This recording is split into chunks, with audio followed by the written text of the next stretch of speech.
दोस्तों स्वागत है आपका आज की हमारी इस वीडियो में। दोस्तों आज की इस वीडियो में हम लेज़र डिफेंस पॉड के बारे में बात करेंगे और ये भी बात करेंगे कि ये कैसे हमारे एमसी फाइटर एयरक्राफ्ट में तो इस्तेमाल होने ही वाला है और इसके साथ ही हमारे दूसरे फाइटर एयरक्राफ्ट में भी इस्तेमाल किया जा सकता है और क्यों इसके ऊपर भारत को ज़्यादा से ज़्यादा इन्वेस्ट करना चाहिए। दोस्तों जो डायरेक्टेड एनर्जी वेपन्स होते हैं उनकी कन्वेंशनल म्यूनिशंस के मुकाबले में बहुत ज़्यादा एडवांटेजेस होती हैं। पहली बात तो ये है कि ये स्पीड ऑफ लाइट से इतनी ज़्यादा लीथल फोर्स को ट्रांसमिट कर सकते हैं और इसके साथ ही इनकी जो बीम होती है उसे ग्रेविटी और एटमॉस्फेरिक ड्रैग दोनों ही इफेक्ट नहीं करते हैं। और तीसरी बात ये है कि ये बहुत ज़्यादा स्टीक होती है। और चौथा पॉइंट ये है कि इनके जो इफेक्ट हैं उन टारगेट के हिसाब से उनकी एनर्जी की इंटेंसिटी को कम कर चेंज किया जा सकता है।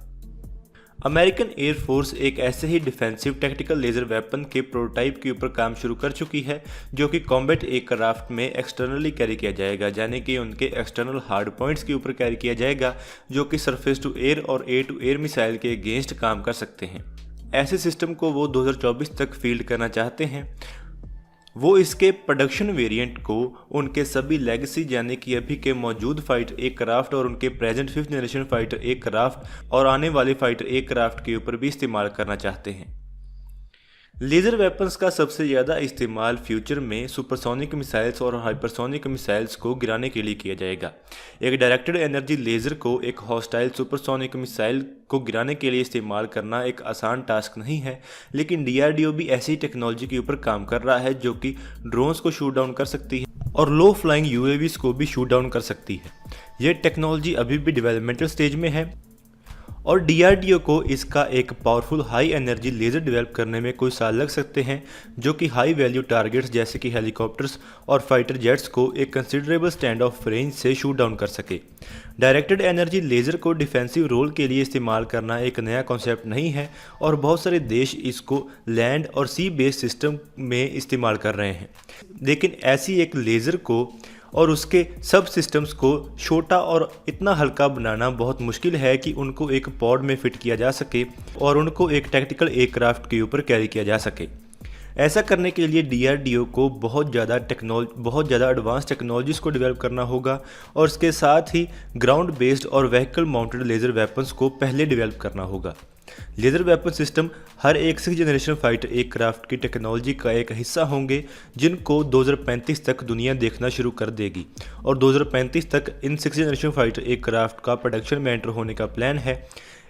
इनमें ऐसे लेज़र डिफेंस सिस्टम लगाने का प्लान है जो कि मिसाइल्स को हवा में ही शूट डाउन कर सकें और हमारे एमसी फाइटर एयरक्राफ्ट के साथ भी ऐसी ही टेक्नोलॉजी को इस्तेमाल करने का प्लान है।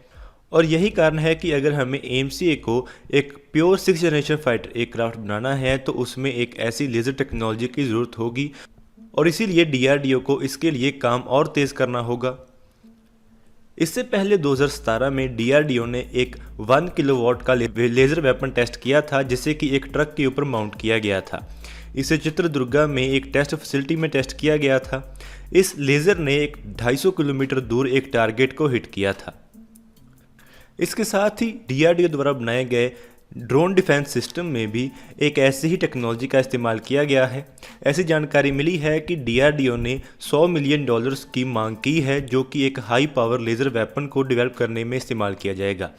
इस प्रोजेक्ट को नाम दुर्गा 2 दिया गया है। ये एक क्लासिफाइड प्रोजेक्ट है जिसमें डायरेक्शनली अनरिस्ट्रिक्टेड रे गन एरे को डेवलप किया जाएगा जिसे कि दुर्गा 2 का नाम दिया गया है। इसमें इंडियन आर्मी को एक 100 किलोवाट की पावर वाली light weight directed energy system मिलेगा। ऐसी जानकारी है कि ये अभी केवल कॉन्सेप्ट स्टेज में है और अभी डीआरडीओ ऐसी लेज़र जनरेशन टेक्निक्स के ऊपर काम कर रही है जो कि सॉलिड स्टेट फाइबर और केमिकल लेज़र्स को डिफेंसिव और ऑफेंसिव यूज़ में इस्तेमाल करेगी। डीआरडीओ की माने तो दुर्गा 2 को लैंड, सी और एयर बेस्ड प्लेटफॉर्म्स के ऊपर इस्तेमाल किया जा सकेगा।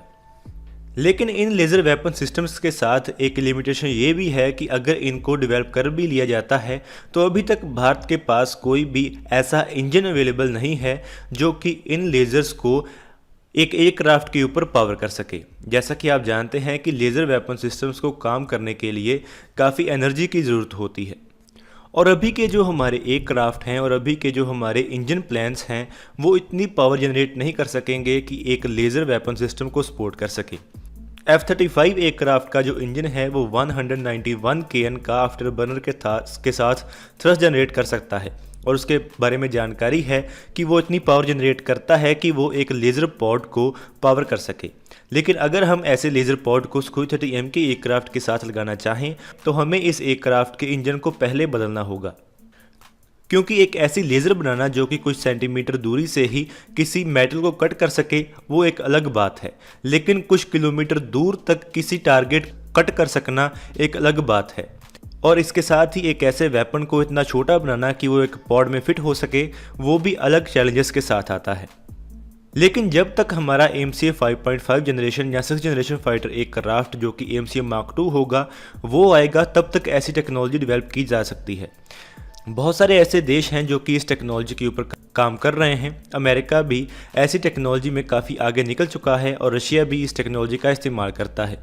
ब्रिटिशर्स भी अपने डायरेक्टेड एनर्जी वेपन को उनके टेम्पेस्ट फाइटर एयरक्राफ्ट के ऊपर लगाना चाहते हैं और उसके लिए वो एक पावरफुल इंजन भी डेवलप कर रहे हैं और उसी इंजन की टेक्नोलॉजी को भारत भी इस्तेमाल कर सकता है अगर हम रोल्स रॉयस के साथ एक इंजन कोलैबोरेशन कर लें। अगर इन फ्यूचर ऐसी टेक्नोलॉजी भारत डेवलप कर लेता है तो हमारा twin engine deck based fighter aircraft और MCA जैसे फाइटर एयरक्राफ्ट ही इसको सपोर्ट कर सकेंगे और नए इंजन्स के साथ हमारा सुखोई 30M के फाइटर एयरक्राफ्ट भी ऐसी टेक्नोलॉजी को सपोर्ट कर सकेगा। इस टेक्नोलॉजी के साथ हमारे एयरक्राफ्ट दुश्मन द्वारा लॉन्च की गई सुपरसोनिक मिसाइल्स को और एयर टू एयर मिसाइल्स को हवा में ही ख़त्म कर सकेंगे। तो दोस्तों आज की इस वीडियो में इतना ही। अगर आपको ये वीडियो अच्छी लगे तो आप इसको जरूर लाइक और शेयर करें। Thanks for watching this video. जय हिंद, जय भारत।